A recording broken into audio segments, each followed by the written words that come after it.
Now, your book really, in terms of detail and insight into Menzies and his craft and his legacy, is just astounding. Was this serendipitous as you met people over the years, or describe the research process? Well, where you got access to all these sketches? Well, I always thought there should be a book on Menzies. I was always surprised there wasn't. And I kept waiting for one to come along, and it didn't happen. In 1999, I undertook to find his daughters, and one had just died, I found out. The other one was still alive, Susie. And I went out to visit her. She lived in Thousand Oaks.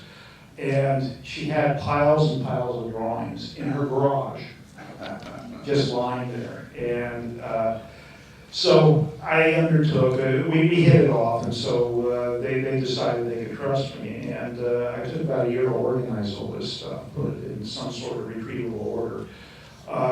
It's amazing stuff from the Douglas Fairbanks, Thief of Baghdad, these beautiful 20 by 30 inch color illustrations with Douglas Fairbanks right in the center of it all. Different from any other art direction drawings you would see of that period. Usually they were tight little charcoal renderings, maybe 8.5 by 10, 11 by 14. They weren't these enormous colored things. So that was a big distinction. Some of his writings, all of his letters home when he was making things to come for Corda in England. So there's a lot of material there. Naturally, most publishers thought it would sell about 3 copies. And so I had to go hat in hand a bit, but fortunately, I caught my editor and my publisher on a good day, and they said, okay, here's what we'll do. We'll publish it for you, but you have to give us Spencer Tracy first. That was the devil's bargain I made, so I had to put it aside for 6 years. I had about 2/3 of it done. And I did Spencer Tracy, and then we were finished Spencer Tracy, I went back to it, and then... That was Vicky, right? Vicky. Yeah, Vicky Wilson, who's been a guest here 2 years ago with her stamp. Yeah. So anyway, that's part of what you go through. You take out a cause like this. So as you might suspect, it wasn't anybody it was going to be a bestseller or anything, but it, I think, fills a gap. Well, it's a wonderful book. Now, you mentioned Spencer Tracy, Menzies, W.C. Fields, James Whale, Preston Sturges. What is next for Jim Curtis? I just finished a book that will be out next year, a biography of Mort Saul, who is very much the father of modern stand-up, I think. And before Lenny Bruce, before Nichols and me, before Shelley Berman, before any of these guys that took stand-up comedy away from my wife is so fat, my mother-in-law is so loud, that sort of thing, and often, and taking off after Dwight Eisenhower, Richard Nixon, and Joseph McCarthy at a time when that wasn't healthy. Like I said, 1953 is when he started, and he just had his 89th birthday. He'll be 90 next year at this time. We hope that the book will be out at that time, and Ward is still performing. And if you ever find your way up to San Francisco, you can see him in Mill Valley every Thursday night. That's true. So, that's true. He's still got it. I'll tell you what. Recently, we attended one of his performances, and afterwards we had dinner with him. My wife said, "Mort, you didn't mention Jeb Bush." He was going off the various political candidates. You didn't mention anything about Jeb Bush. He said, "Oh, I forgot my Jeb Bush line," which was this: "Now I understand the true meaning of No Child Left Behind."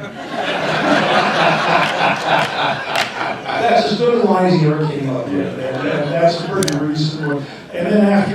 So I'm finished with Mort pretty much, and then I'm just starting work now on Buster Keaton, and that'll be I tell you what, your books are just absolutely superb.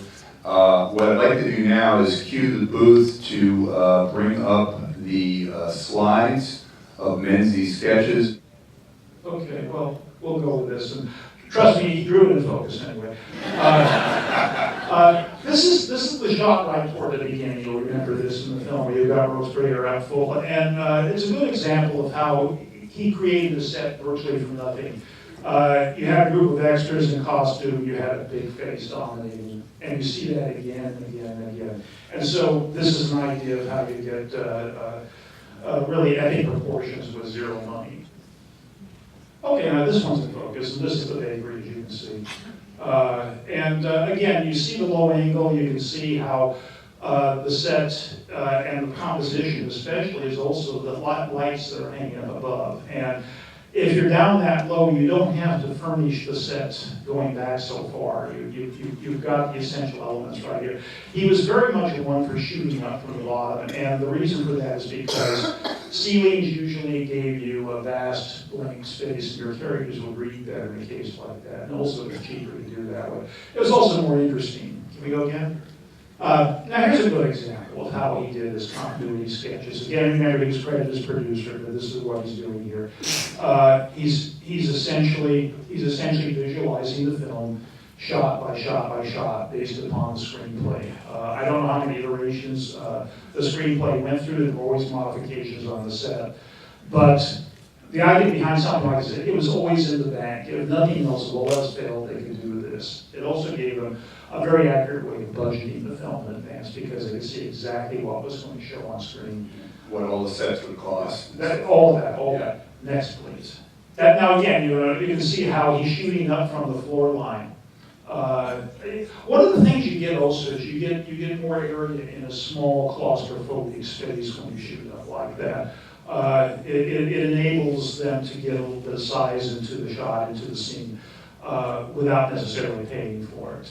Now, he did this on occasion where you'll have two shots in the same, on the same board with one smaller than the other. And what he's looking to convey here, I think, is that there's a crash or there's an eruption that is a punctuation mark, if you will, of the scene. He wants you to know that the large picture is the one that's the payoff. The small picture is the setup, in effect. More of that again, as you can see.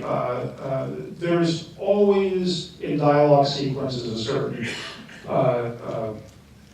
challenge to make it visually interesting while the dialogue is going on. You don't want to get in the way of the dialogue at the same time. You want to make sure that your compositions are all in order, and that's what Menzies is doing here. He's trying to make everything, as you can see up here, this is the section where he's in the public market, and he's giving them the signal that he's one of them.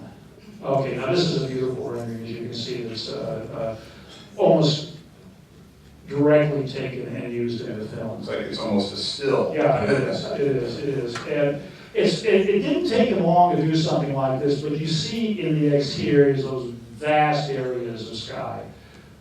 And he loved doing that sort of thing. Again, it's a way of getting size into a film that doesn't necessarily have the budget for size. Here's another one where you've got the kids and the soldier together. How this was played is a little bit different in the film.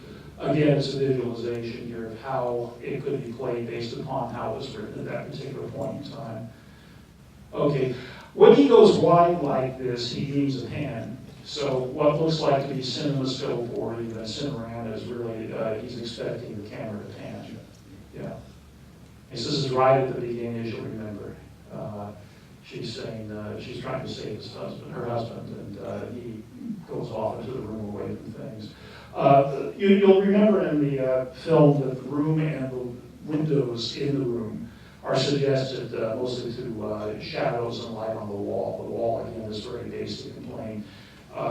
Another way that he got value into a scene like that was to make use of lights and shadows creatively. How much of that was Menzies and how much of that was Alton, do you think? I think it was a collaboration of the three men together. Alton, the nice thing about Menzies and Alton working together is that Menzies could come up with some very complicated things and Alton could deliver. And Alton could deliver quickly. And of course, Anthony Mann had to concur with all that. I think he was very much an active player in terms of the composition as to how the film was overall. Next, please. Again, you'll see how he's using these little tiny shots and insets here to connect the major shots, the ones that you want to leave the audience with, where the dialogue is needed. Now there, of course, he's illustrating the windows. In the actual film, you see that the windows are applied. Okay, here's the arrival of Citizen Duval at the beginning of the film. The servants are not in there, of course. They may have been shot and then cut out. Sometimes Menzies' neatest innovations on screen got sabotaged in the cutting room. We're showing Beloved Road next week at American Cinematheque, and there's a neat shot toward the beginning, a charming scene really where a man is being burned at the stake, and he's designed the center of the town where this is taking place, where he's got buildings on the side. The buildings are leaning in a bit, and the way their windows are placed, they look like faces that are leaning in and disapproving of what's going on. And in the film, at least as it exists now, there's only a brief moment where you can see that shot. You don't get a chance to really appreciate it. Yeah, but obviously that was intended. It was very deliberate. Next, please. Again, that staircase, that stairwell. Not much going on there, but it was certainly an exciting, interesting part of that scene. It's a perfect example of a set that cost maybe $1.50 to fabricate, and he got all kinds of value out of that. A lot of it also, the implication is it's illuminated by candlelight. Again, dark, you do a lot with silhouette. All of it saves money. Now, he did this from time to time where you see almost a jumble of images, and he never really addressed this anywhere. He's not here to ask now about it, so we can only guess at why he did it like this. I think what he was trying to imply here is a furious intercutting of shots, back and forth, back and forth, back and forth. And he's suggesting compositions could be part of that intercutting. A little more of the same, but again, what we're seeing here are some principal compositions. This is at that, we'll call it a nightclub, for want of a better term, where he's going to try to beat up a Madeline, the approach to that. You can see also how, using that composition up in the corners as an example, how he can really get away with building half the set and put the other half in darkness and implies the entire set.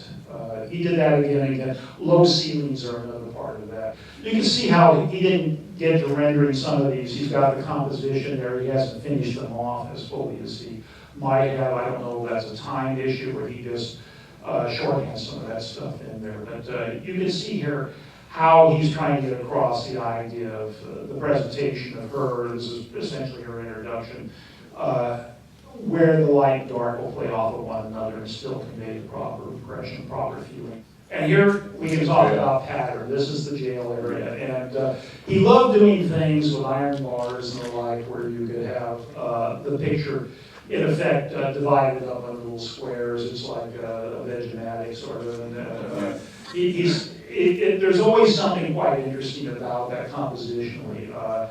He did an early film for Samuel Goldwyn called Condemned to Devil's Island with Ronald Colman. And it starts out in a prison ship, and boy did he have fun with that. We've got some of his illustrations for that. Anytime he could play around with bars, lattice work, anything like that, and throw patterns on characters, he was delighted. It also lets him play around with the light and the shadows too, through the bars. Yeah, it's wonderful stuff. Yeah. And again, you know, if you've got bars up there, you don't have to necessarily build a wall or anything more elaborate than that. It's all done with backlighting. And then we're back to the beginning again. Those are about 17 images, just to give you a sampling. Thank you so much. Thank you, Jim.